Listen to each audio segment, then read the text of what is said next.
Welcome to Strata. I'm Glenn. And I'm Brandon. Welcome to the Minds on Muscle podcast. Got this one. Hey everyone, welcome to another episode of the Minds on Muscle podcast. Glenn said he was going to start, but I jumped in anyway. Glenn, how you doing, man? Good. Happy Tuesday, Brandon. I'm good. How you doing, buddy? I'm doing all right. Hey, if you're watching this or you're listening to this later, we're live streaming these things, which is why we had that little blunder, and I just jumped in because I'm so excited about this. We got a lot of cool stuff going on, and Glenn, I apologize for interrupting you. We got some cool things going on. I'm excited. I'm excited for podcast part 2. I told myself I wasn't going to turn my head as much today. I'm still getting used to these new microphones. I'm excited for podcasting part 2. I love talking about podcasting. I thought part 1 was pretty awesome. I re-listened to the whole thing, and I'm excited to talk about more podcast stuff today, Brandon. So let's lay it on thick. So listen, if you haven't checked out last week's podcast episode, you absolutely should go back. I love the meta episode, the podcast episode on podcasting, but there's some amazing things that can come from that. So we're going to talk a little bit more about podcasting today, kind of like an extension of that, and where this bleeds into live streaming and then workflows that myself and Glenn like to use to help us have tons and tons of content creation. I think the idea of doing one thing and getting 5 things from it is amazing, right? You've heard the idea, measure 5 times and cut once. Well, what if you could cut once and affect 5 things? I think it's amazing, and I'm really excited about it. It's like that movie Multiplicity with Michael Keaton. He was a very famous actor in the 80s, and he was a scientist of types, and he kept photocopying himself over and over again, except the photocopies kind of got a little wonky near the end. But lucky for you, when we show you how to use this content, when you do an hour of filming and podcasting, how you can make that a month's worth of content, we promise you that it's not going to get watered down. Now, speaking of wonky, what's not wonky is 2 things. One, Glenn and I have a brand new desk that we're super excited about, so now we actually can rest our arms and relax when we're doing this a little bit more. And when we can have guests here, it's going to make it so much easier to have a couple other people up here, maybe do a round table with 4. Who knows? But before we jump into today's topic, if you're listening to this later or you're listening to this now, please check out the Fitness Pro Mentors community. We are posting these episodes, Minds on Muscle, live every week. We're going to give away juicy information to help you as a fitness professional be a CEO. We're really excited about contributing more to the health and fitness community. Flagless, all around, helping you do what you love to do better. So, Mr. Glendon, podcast 2, where do you want to start? That's a good question. We have so much stuff we could talk about today. I feel like a great place to start, because we talked so technically last time, would be talk about the kinds of content you can create with the podcast. There's so many different things that we do. Our podcast started off with just Brandon and I talking about different health and exercise stuff. And initially it wasn't a Fitness Pro Mentors podcast for fitness and exercise professionals. It was actually more for our clients. We want to educate our clients more, because we'd get awesome clients and awesome questions from these clients. They're like, hey, tell me about orthotics. Should I wear my orthotics? Should I not? And I'd be like, Brandon, this is a great question. So we talk about it for an hour. So that's where it started. But then eventually it evolved to interviews. We started doing some interviews, Brandon. I got to say, I think that we ended up transitioning to the fitness pro conversation side of things, because I can't shut up about talking about science and all these different things to help personal trainers, because it's something that I'm really passionate about these days. So I accidentally may have hijacked this podcast and changed the direction. But I love Glenn for coming along on the ride, and we're getting to help a lot of people now, which is really, really great. But the interviews are great. And so one of the things we talk about in the Fitness Pro mentorship, in the finding category, right, different marketing outreach strategies, one of my favorite things and most powerful things you can do is what I call borrowing authority. And so you as an individual, like we are, we're constantly trying to establish ourselves as an authority to a specific target market, or we should be. And if you're an expert for a niche market, this allows you to capitalize on that market, charge higher rates, and help a more specialized group, which I think is where the real value comes from being a high-level, high-ticket one-on-one personal trainer. The nice thing about that, though, is there are other people who have done the same thing for other groups of people, other target audiences, chiropractors, other educators. And if you can connect with these people and interview them and borrow their authority by them being on your show, it elevates your presence amongst the community so much faster. It helps you be seen by their audience. And at the same time, and I would say that this is one reason why I love the Joe Rogan podcast, honestly, is you get to learn from these people. You get to interview them and ask questions, not only around their exercise and business methodology, but their values and their preferences. And I think that's one of my favorite things about doing things like this, is it's not just so much getting to know someone's academic side of things. I love knowing what makes people tick and what gets them fired up. And it's nice to know, because if you see that Glenn is a wholehearted, dog-loving, family-loving person on top of being an academic and an educator, you can see that he's a real person. And it makes whatever level you think he's at tangible and real, not robotic and not mechanical. I love it. I really do. I think people listening might be surprised at how easy it is to get some people who you might feel like have a lot of authority or have some real pull in your community onto your podcast. People love talking about things that they love and they're interested in, and they love being a guest. They love feeling like they're the feature.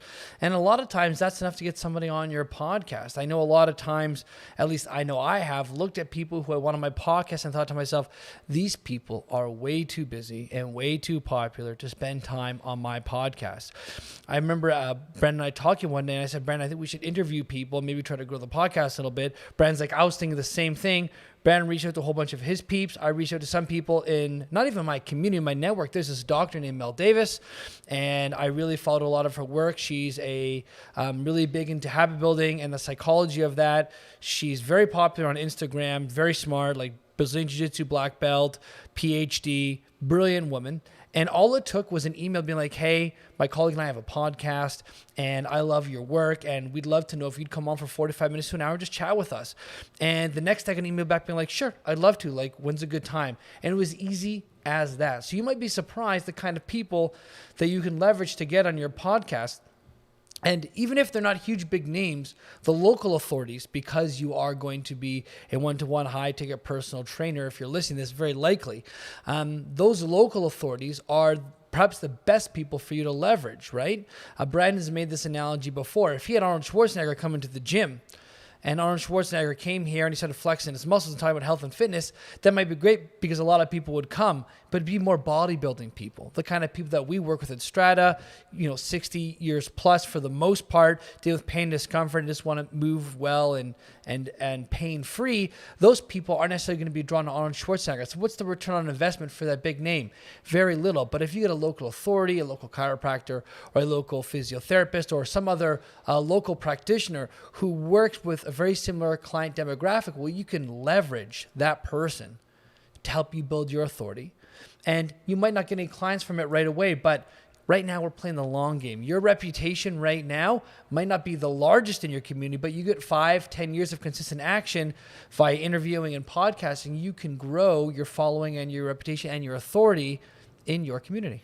So don't be afraid of reaching out to people, because I'll tell you openly, I've reached out to, and so has Glenn, a ton of people that have not responded to us. But if you reach out to 20 people and you get 5 awesome authorities, 5 awesome real people, I mean, that's really the magic, and that's where you get some great stuff. And then as you interview the Mel Davises and the Tom Purvises and the Greg Macks and the Charlie McMillans and whomever else, other people go, oh, they're on the show? This must be okay. And then they come around and they get involved. And honestly, I love the Mel Davis episode as an example, because Glenn and I do know some pretty cool cats in this exercise education world. I don't know Mel Davis at all, and you don't know her personally at all either. And so reaching out to her, getting her to come on the show, I know a lot of people who are like, I've never heard of Mel Davis, and they get to know who she is. So whatever your job is, whatever you're trying to do with your podcast, if you're working on doing something like that, or you're just doing live streaming, which we're going to talk more about today as a part of your business, try to choose people that are lateral to your world. Like a good friend of mine owns a hair salon, and I'll do something with her for fun for Strata for sure, and I'm excited about that. However,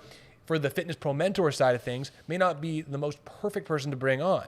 However, bringing on the next door neighbor who's a chiropractor, not a fitness professional, but a spine professional, if you will, who uses exercise, having her come on would be a great thing. You as the audience get to learn how a chiropractor employs exercise as a professional, and I think that's really cool. So really consider borrowing authority, and don't be afraid to reach out. I mean, Glenn and I will happily be on whatever you guys are doing as long as you don't attack us. And if you do, we're going to be okay because we're prepared.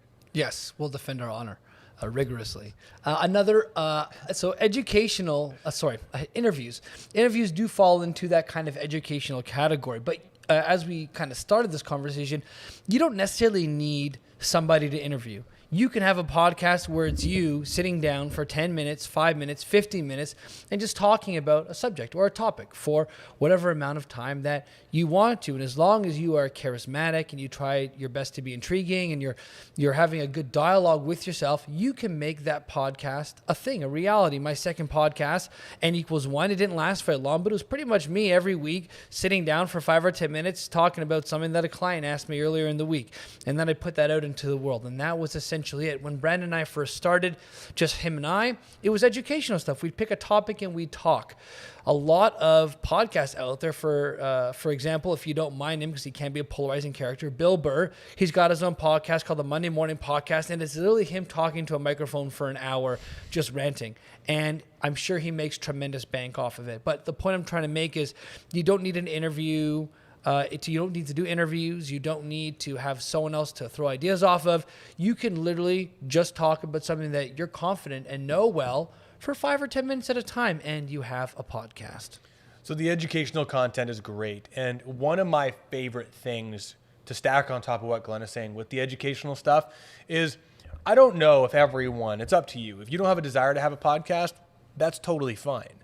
But one thing that's amazing about talking to a microphone, setting up a camera, and presenting, going live like this, is there's something about, going on stage, so to speak, that prepares you in a way that is unpreparable unless you actually go and do it. You can be in the practice room, the study room, and you can do all of this stuff. But once the lights are on, the camera's on, the microphone's on, and you try and do one smooth conversational bit about a topic, totally different experience, which is one of the things that if someone's ever watching us doing this and they go, hey, what they're doing is easy. It's not. And so what I love about this is pick a topic and practice teaching it, talking about it, having a conversation with yourself and or a peer about it, and pick anything. I think a really easy thing to do is if you've taken the MSS program, the MATR program, our resistance training specialist program, the Fitness Pro Mentors program, take one of those concepts, force, and try and tell a story about force to a microphone. And this is what is really amazing about this, is once you start talking about force, you realize how good you are at talking about it or not. And this is where you get to review the game tape, and you get to do business drills, communication drills, get better at talking about it, so that way you can go live and talk about force and how force is mass times acceleration, and it's a push or a pull, and have all these little bits and sound bites that you can pull together to create this hook and antagonist and agonist story that turns into some awesome conclusion. I love it. So, in short, if anyone's ever asking, hey, Brandon, Glenn, Fitness Pro Mentors, how do we get better at communicating? Do it. Practice communicating, because it's going to be the most powerful thing that you can do. As we talk about in the sales portion of the Fitness Pro Mentors, you can't learn to ride a bike in a seminar. You got to go out and ride the bike. Make some mistakes, get dirty, fail. It's totally cool. The last thing that we're going to talk about when it comes to content that you can put into your podcast is the friendly stuff. Brandon and I are really good at this, and that is bantering. We're also shameless. Banter. Banter's fun. And what do we mean by banter? Banter is kind of this back and forth that Brandon and I have when we're just having fun and we're playing around. Or it could also be looked at as our ability to feed off of each other. Our transitions, sometimes they're a little bit rocky, but that's okay because we make them fun when that happens. But for the most part, we do a pretty good job reading each other's minds about where to go next, what we want to say, prompting each other because we have good banter, right? We've developed this flow. And that's one of the things that I think you get from doing podcasts and having this either conversation either with yourself, with other people, is you actually learn to banter better. And part of that comes down to, I think, improv. Brandon, what do you think? Well, I appreciate you asking what I think. And I mean, when it comes to improv, what kind of things do you think that I'm good at with improvisation? Yes, and. And for people who don't know, yes, and is this concept in improv that I absolutely love. And it's actually amazing in all conversations that you'll have with people and getting along with people in general. The concept of yes, and is that you're never going to turn down an offer from somebody. You're going to accept it and add something on top of it. Yes, but I don't actually know what you mean. Could you stack a little more on top of this? No, honestly, the idea of what's awesome about this, it's the art of conversation, Yes. the art of communication. And this is where stroke, repeat, reverse, and yes, and all these other communication concepts go far. And so it gets you comfortable talking with folks. I really love it. I would say that honestly, we're a year in of doing this podcast, which is crazy. So we're going to be talking about that as well. But even though I was an okay instructor before, getting better at communicating more concisely, clearly with my words on the fly, this has absolutely done that. I'm really happy about it, and I can tell a difference in Glenn's voice and my voice, and I really would recommend it for sure. I think it's a powerful thing that you can do. Now, one of the most powerful things with this is taking your podcast and live streaming it. Now, one thing, if you've never heard of live streaming, I actually heard about it through gamers.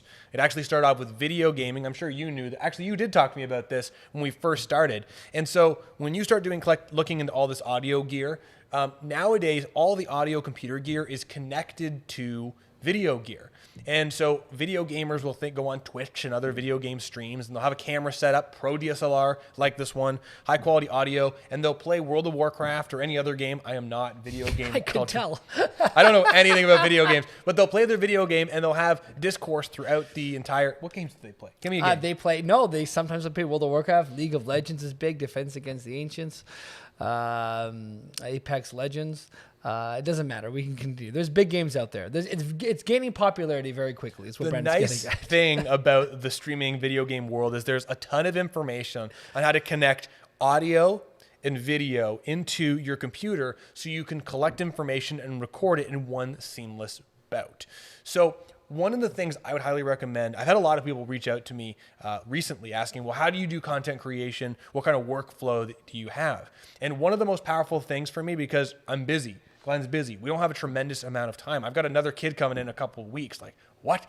But what we're going to do is we're going to talk about this. You take all this video, you take this audio, you record one podcast just like this. This podcast might be at 16 minutes in, it might be 30 minutes, 40 minutes at the end of it. So in a 40-minute bout, we collect all this banter conversation, these educational tidbits, both video and audio. And we collect it high quality on a Canon camera with a decent lens and video and audio. And we record it simultaneously while we're live streaming. So right now, we are producing content to the Fitness Pro Mentors group. It is live, awesome. On top of that, we're recording it. So we can take the audio, we can rip the MP3 from the video. We can edit it if we need to clean up the audio and take out bloopers if we have to, which seldom we do. Take that, load it up onto Spotify and Podbean for the podcast. Then take the video, chop it up like we're doing a little bit of chop block or whatever the heck it was called, that crazy, oh my gosh, what was that thing called? Editing? No, not editing. Slap chop, right? The whole slap Oh, chop. my goodness. Right? Chop up the video, and then all of a sudden, of the 45-minute video, we have infinite options of little soundbite conversations that we can use. So Glenn and I, we take a few pieces that we put on the Minds on Muscle page to get people excited about our content and let them know what's going on. And then we take the same conversation pieces and we extend it into the Fitness Pro Mentors content and my personal content and Glenn's content. So 1 hour of work turns into all this amazing stuff, which is another reason why, coming back to an original point, the storytelling soundbite, if you get better at storytelling bits in one clean, cohesive piece, it makes it easier to chop up this content and repurpose it for other social media purposes or other free training purposes. I really love it. I think it's one of the most powerful and simple things that you can do to get more out of what you're doing. Because the audio and video are streamlined to a single file, and because we do this in one smooth flow, with very few, as Brandon said, errors in between, the editing process is actually very, very quick. I think by the time I boot up my computer and I load up the file, the video with the audio in it, I think it probably takes me about an hour to create the YouTube art, to create the video for the actual podcast. I also get the audio off of it, and we also get 2 promos. I upload it to our host software, Podbean, which shoots it automatically out to iTunes and Spotify and the other platforms that we use. And I also create the YouTube art and I put it up on the channel as well. And that only all takes about an hour.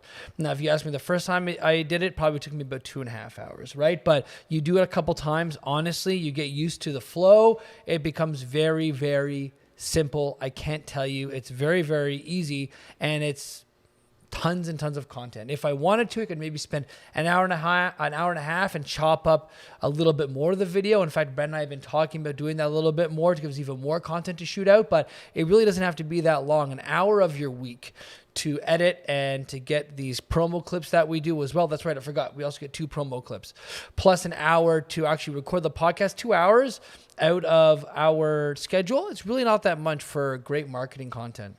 So if you're like us, we can talk about a few pieces in between to help make this happen easier for you. I would say, I think I said this last week, but if I didn't, consider investing into higher quality audio first. You don't need a DSLR microphone, but if you have terrible sound and a great video, people won't really pay attention. If you got a crummy video and great sound, that great sound can be repurposed for lots of different avenues. So listen to last week's episode, check it out. Lots of information on microphone hardware options, why we're using the Rodecaster Pro with the pod mics and why we use the Yeti and all that. So look into high quality audio, check out last week's episode. Also, what you're gonna need for streaming are 2 other things. You're gonna need a computer that can tolerate the demand of the softwares that you're using. So at the moment, this computer is concurrently running our DSLR, the Canon 6D Mark II, the audio. It has a note app open over here where we can keep our notes up on a screen separate off camera, and it can stream to Facebook and record onto a Samsung external hard drive all concurrently. Now, you guys can't hear this. Computer's working pretty hard. The fans are running, so I don't think I could do much more with it, but you do need a computer. So this is a MacBook Air. I also have a MacBook Pro that we use to run pretty much everything for Fitness Pro Mentors and through Strata through, and both of which have done a fine job for that. So you don't need, I'm a Mac guy. Glenn, you have a PC. Do you have any PC recommendations? I do not have, and PCs are a lot more open-ended in terms of all the parts and components that go into them because it's just more distributed that way. So I don't. But having said that, there are ways you can get away with doing, still grabbing high quality audio and video and still having the computer to process it all. I mean, this guy might be humming along right now, but you don't have to have a separate screen and a monitor. You don't have to have all this. I mean, the camera, I don't actually think takes up too much processing power either. I think if anything, it's probably that Rodecaster Pro, right? And even then, there's a big honking unit here. So I don't think you actually need that great of a computer. The computer I have at home right now that I do my live streaming on, it still comes out in 720p, and I use my Blue Yeti microphone, the USB. That computer is like 8 years old, and it's a gaming computer. And 8 years old from the world of computers and gaming is a hunk of junk at this point, but it still gets me by for my work stuff, so I keep using it. Your laptop 16 gig? Yeah, 16 gig. Yeah, Yeah. it's a steady state drive. I would say that if you're going Apple, PC, Microsoft, like our good friend Curtis Clay is a Microsoft guy, 100% in. I would say if you're going to like make sure that your computer had any one specific spec, if you can upgrade it and or you're purchasing one, is I'd say get at least 16 gigs of memory. Because everything else you can like if you have only 250 gigs of hard drive memory on your computer, you can get a steady state hard drive, like a terabyte for $100, and that's fine.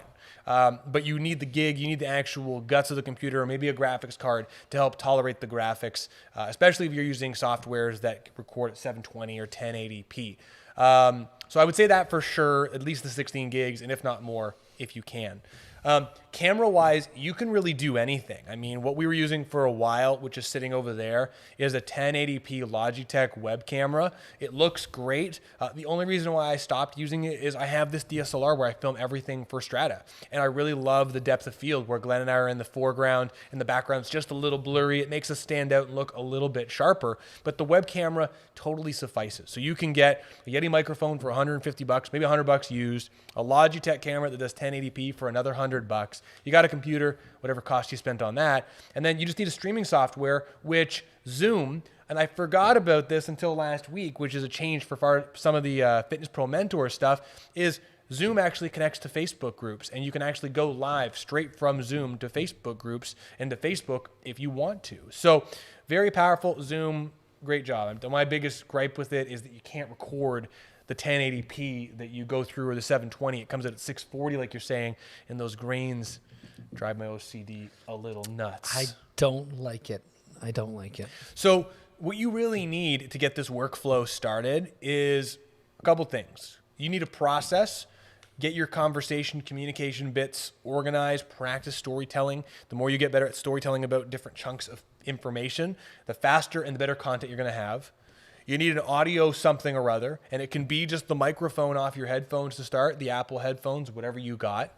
You need some way to capture the video. You can use the webcam on your computer if you got one. I recommend getting something just a little sharper so it stands out a little bit more. And then you need some way to capture the software. And so Apple Land, I'm a big fan of Zoom and Ecamm Live. I've talked about that before. Glenn, you use OBS? I use Streamlabs OBS to go live. Yes, correct. Right, and OBS is free, isn't it? OBS is free, yeah. I would say Streamlabs OBS is a little bit more of a streamlined version, a lot easier to figure out. If you just get plain OBS, it is like a full-on studio production, but it's very overwhelming. I would definitely go Streamlabs if you are just looking to make some content. And there's other softwares like StreamYard that I know Glenn experimented with. When I've spoken in the Portugal EXS presentation, they use StreamYard and it goes super seamlessly, lots of autonomy to the main controller's end. There's a lot of great options. I recommended last week on YouTube checking out Tom Buck, who's got a YouTube channel, lots of great information. If you just look up live streaming, you can find a tremendous amount of information. Why should you consider live streaming? It's efficiency. The whole reason why we have this thing, and I keep talking about this, is I like investing into speed, and all of these tech pieces and the time you invest into storytelling, although it may take you an hour to tell a good story about force, you do that for enough time and it takes you a minute. And then all of a sudden you can use that for other forms of content creation, which just expedites your workflow, which is incredible. Absolutely. So, fantastic. Yeah, so one of my other favorite things to kind of like slowly put a pin in today is live streaming is amazing. One of the things that Glenn and I do, if you look at Glenn's Instagram page and my personal Instagram page, we do these different quick tip style videos. And I highly recommend them because they do help you focus on the storytelling elements of specific concepts. And when you have to tell a story about the Goldilocks zone or force or live streaming in less than a minute, it gets kind of crazy. But that's one of the things I love about this software is that we can take this streaming software, and for me, my workflow in 90 minutes, including recording time, I can sit down and I can record 8 different quick tip videos where I pick a concept and I talk about something. I pick something like force and relating it to my clients. Hey everyone, this is Brandon from Strata and I want you all exercising pain-free. Today we're talking about force. Force is this amazing thing, mass times acceleration. If we take this mass times acceleration, it's complicated. But at the end of the day, force is an agent of change. And the more you learn about force, the more you can learn about changing your body. So when you're exercising, consider the forces, right? And it's just getting good at improvising those kind of things. And I can do them enough now because I've done enough of them that it doesn't take long to record it. And in fact, the editing process in Final Cut Pro, which is the software I use, actually takes more time now. And so if I had a recommendation, and I'm sure Glenn can attest, is that practice talking, practice getting good at communicating, practice not being intimidated by this piece of glass or whatever you're looking into, because the more efficient you can get at using your words, the more content you get. And I mean, how amazing is that? Yeah, as Brian Tracy, is a very big, I want to say, he's been in the field of self-improvement for a very, very long time. And he's worked with many different organizations. He's got a ton of different books. I've consumed a whole bunch of them. One of the books he's got is on productivity and streamlining. And one of them is called Eat the Green Frog. Or Eat the Frog, one of those two. But the whole concept of the book is that there are things that you're avoiding that you ought to be doing. And there's a good chance the things that you're avoiding are going to be key in your productivity. Productivity being getting towards your goal. Your goal in this case, helping as many people as you can and making a good chunk of money while you're doing it. And if you avoid doing that thing, you're stifling to a very large degree how fast you're going to get towards your goal and your income and you're helping people and all that kind of stuff. And getting in front of this camera and talking into it, getting used to marketing, getting used to talking to people. These are all things that if you are an exercise professional in the 21st century and you want to make a good go of it, you have to do it. These are things you have to do now. Maybe there's a very small percentage of people that can get away with not doing some of these things. There's always exceptions to the rule. But Brendan's absolutely right. You have to get used to talking into these cameras, articulating, having these conversations. You'll be so happy and thankful that you did, and it's going to filter into all portions of your life. The confidence that you have when you train at people, how you speak and communicate to your clients, how you speak and communicate with potential prospects, how you speak and communicate with your family members, friends, strangers, how you present yourself. it filters into all aspects of your life. And this is one of the reasons why Brad and I are so adamant that you try on this talking to the camera thing and getting used to improving and making those mistakes, but learning the skill all along the way. Everyone who starts hates it. It's hard. And if you want to talk to any of the students of the program or anyone that I've influenced to jump on camera or Glenn's influenced, you'll hear that the first few minutes are painful. The first few hours are painful, but it's because it's a whole new thing. It's a whole new skill. And it's not, some people may be a little better at it at the beginning, but it just comes from practicing communicating, talking to people, and getting really concise with your points. So like Glenn said, I heard a quote from, I think it was Tony Robbins, and it was something along the lines of, people will work 10 times harder to avoid pain than they will pleasure. And if you think about the pleasures and the positive things that can come from you getting more information to your target audience faster, I mean, why don't you do that? Get out there, because it's painful. You don't want to be in front of the camera. You don't want to feel that stuff. Totally. Get out there. And I have one other recommendation on top of what Glenn said, not on top of, lateral to. Invest into the technology to make your world go faster. And I'll give you some perspective. I have 5 years ago now, I think I've told the story before, but I want to explain why we use all this hardware now. Is I had a promotional video that I wanted to make for Strata. I had a very clear vision. I wanted it to be a 3-minute video. I wanted 3 different clients giving little testimonials while I'm talking in between. Really inspired by Kevin Dunn of Inertia Fitness's video. I saw it. It was like, this is perfect. It's got client testimonials. It's got him talking about science. You get this nice juxtaposition of science and real world explanations coming together. And I got quoted from a friend to record the video, $3,000. And she was a friend. And I was like, well, that's $3,000 for one video is a lot of money. So I took the $3,000 and I invested it into hardware. Now, if I told my family I spent $3,000 on audio gear, $800 microphone and a camera and a lens, they'll be like, that's crazy. But think of it this way. That one video would have cost me $3,000 and it would have been done. The $3,000 I invested into camera and audio gear, I have now, that first year, I had the same marketing expense towards that hardware. The next year, like right now, I don't have to spend that $3,000 again because I have the camera. I have the audio gear. And I have been able to create exponentially more content than what the $3,000 worth of gear at the beginning, video would have cost from the initial purchase and the initial product idea. So I'm all about investing into the technology to make your world go faster, 100%. It can get expensive, but it's your business. If you're doing it for your own self, like in my opinion, if you're doing it just because you're recreationally gaming and you want to have a 1080p camera and you love it, that's cool. I don't think it's necessary, and I personally wouldn't do that for that purpose. But this content here, this is a part of 2 different businesses. It's a part of Strata and Fitness Pro Mentors. If you have a business or you want to have a business, this stuff, these investments, $1,000 here of marketing expense that you would have paid for paintings on the outside of your wall or camera gear or someone videoing your stuff, I should say. That's fine if you want to do that, but if you want to get more out of it, a better ROI, consider investing in learning the skills. I think it's a very powerful and simple thing you can do. I don't think I have anything else to add on top of that, Brandon. I think we hit it home. Is there anything else you want to cover when it comes to podcasting today? Listen, if any of you have any questions around streaming and how to do this stuff, please reach out, write a question in the Fitness Pro Mentor Facebook page. If you're not a part of it, join our Facebook group, Fitness Pro Mentors.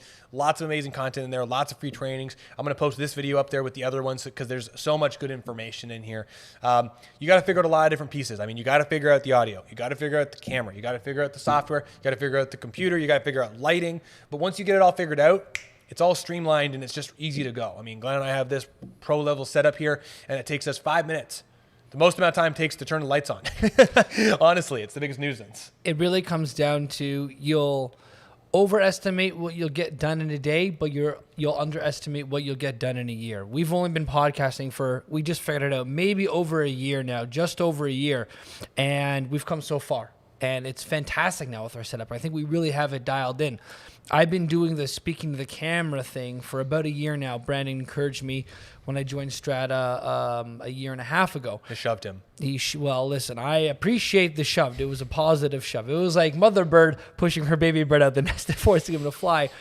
And I felt comfortable. I have felt comfortable speaking to a camera for well over 6 or 7 months now. It only took me really 6 months to really get dialed in talking into a camera. That doesn't mean I can't improve, but you will be surprised how quickly you'll actually get used to this talking into a camera thing. The first week or two is always the hardest, but after that, it's just cleaning things up from there. I have one recommendation that you just reminded me of that I want to say for video stuff. That it's just like a general recommendation if you're recording video and you're still listening to this episode before we get to the pick of the week. You got a minute to prepare. Sure. I'm prepared. The eyes are the key to the story. And every person I've ever given any suggestions on for video stuff, look away. And they'll say things and they'll kind of do this and they'll look away. You got to keep your eyes on the camera and make that eye contact. And honestly, I learned that from Tom Purvis. And with that, don't stand far away from the camera and tell stories. Because you end up losing that eye contact and that amazing thing. And so anyone who's watching this, you see I walked away from the camera. If that sounded weird, I stood far away from the camera. I don't know why. Everyone wants to get their whole body in the image, and that's fine. Get close. Glenn and I are as close as we can get without touching each other and having it be weird to this lens so we can get good eye contact. If you watch this at a higher quality resolution on a bigger screen, you'll see that we got good quality stuff and our eyes are on the lens as much as we can. Eyes are the gateway to the story. Keep your eyes on the lens, who you're talking to. Keep it the whole time. I thought he was going to say to the soul personally, but yes, the story is correct. Story/soul. Story soul.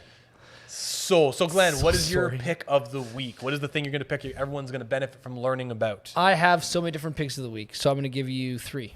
I'm Whoa. going to get real quick. First, a podcast came recommended to both you and I from one of our colleagues, Sam Trotta. It was Chip Wilson on the Tim Ferriss Show, and I absolutely loved it. It was a fantastic learning opportunity in terms of business and growth and personal stuff and goal setting. Highly recommend you check that out if you like podcasting or business stuff at all, or you just want to grow as a human being. The other one, though, the really big one, is a audiobook that I'm listening to off a service called Scribd. Scribd is Scribd. It's like $15 a month, but they have tons of audiobooks, tons of PDFs, tons of textbooks, tons of documents that you can read. It's like a huge library. Highly recommended. And it's a book called The Goal. And I think it's by a gentleman named Elijah Blott something. But if you look up the book called The Goal by Elijah, it's essentially a book about a gentleman trying to figure out how to make his power plant or machine plant, they produce products, more efficient and more profitable. And it sounds really dry and boring. But in the preface of the book, if you listen to it or you read it, essentially what this gentleman says is, look, the way we learn best is by trying to figure out and solve a problem ourselves. And there's no better way we can do that than through trying to educate ourselves through the scientific process. And he goes in to explain what that means in very layman's terms. So the book is actually designed to have you learn how to run a profitable business, what to look for, how to increase your productivity, all this kind of stuff, but told through a story rather than have another dry, bland self-help book just tell you, here are the 7 steps that you have to take, which is quite boring. As Brandon has said before multiple times, and I'm so glad I hear it from him all the time, which is, when you tell a story, you will learn more, you'll connect with your audience more, and the audience will get more out of it. This book is just an amazing story with so much learning and information and knowledge encompassed in it. I'm only about a third through it, but I'm really enjoying it. Again, it's the book is called The Goal by Elijah, and I think it's Blott. I can't remember off the top of my head. Fantastic book. I highly recommend it. Brandon, that's my pick of the week. Can I tell my pick of the week? I was about to ask you what your pick of the week is. I wasn't sure if you had anything you want to add on to that, but that's okay. What's your pick of the week, Brandon? My pick of the week actually is going to be Facebook groups. Oh. And so I have been trying to figure out some way to create a community digitally for a while. And I experimented with Mighty Networks and Microsoft Teams. And as an Apple user, Microsoft Teams is good, but it's just choppier for the systems that I'm using. Facebook, because there's so many more competitive social media apps, they've invested a lot into their private group features. Their groups has all these different guides. You can do rooms with different types of different live streams if you want. You can integrate live streams like we're doing now in the Fitness Pro Mentors Facebook group. Highly recommend if you have a business or you want to develop an online community, consider investing time into making a robust Facebook group. It can be a very powerful community building tool, a very powerful lead generation tool, and a very powerful tool for cold, not quite great quality leads to join your community and see what you're all about. So my pick of the week from both a personal and business end is Facebook groups, Facebook group features specifically. A lot of incredible features, a lot of amazing stuff. Highly recommend it. It's amazing how quickly the landscape changes for social media and how much companies are reinvesting into their platforms to make them better and better. Honestly, most businesses nowadays are using a Facebook group, and there's a strong reason for that, and it's because of how powerful it is and how many people are on the platform. So it's really, really a cool thing. And so, shameless plug, if you're listening to this through Spotify, iTunes, or anything else, you're not a part of the Fitness Pro Mentors Facebook group community, check it out. We've got amazing interviews up there. We go live with the Minds on Muscle podcast. You're going to have to check it out. It's awesome. And there's really no reason to not join it, which is so weird. And that sounds like a hard sales pitch, but for the amount of content that's up there, and all you have to do is opt in. We have a couple questions if you want to answer them. If not, we have to approve you. But there's actually so much ridiculously good content up there. There's no harm in just checking out and looking. If you don't like it, that's fine. Take off. We're okay if you leave. We're really okay. We're trying to create a community of like-minded exercise professionals who want to make as much money as they can, helping as many people as they can, and have the time left over to live lives that they love. Because at the end of the day, Brandon and I are both very big on family. We're both very big on protecting our time. And neither of us want to be working crazy hours from like 4 or 5 a.m. in the morning, like some trainers do, to 7 or 8 p.m. at night, because that's what big box gyms run their businesses like. And then you end up having no energy for yourself. We don't want that for you. We want to teach you how to create the schedule of your dreams, earning the money you want, working with the clients that you want, so you can go out and live your life the way you want to. That's really what this is all about. So if you're feeling run down and you feel like you're someone like Glenn's describing, and you're on the edge of thinking about, hey, I'm going to jump out of this career and go become a real estate agent or get an 8 to 5 because it's easier and I know I can get a sustainable paycheck, please reach out to us before you consider doing that. Don't transition to online. Don't get into the field. There are people in the world that could benefit from your high quality services, and that's why Glenn and I do this Minds on Muscle, Fitness Pro Mentors. We do everything we can is because you are a powerful piece to your community, and your community could benefit from you. So thank you for what you're doing, but stick around and let us know how we can help. I could go on, but I think this is a perfect place to end it. Everybody, this has been another delicious edition of the Minds on Muscle podcast, streamed here in the Fitness Pro Mentors group. We love you. Thanks for listening. Thanks for watching. We can't wait to be with you again next week. Bye, everybody. And if you're listening to this live this Friday, I am talking to Mr. Isometric himself, Brad Thorpe. Talk to you soon.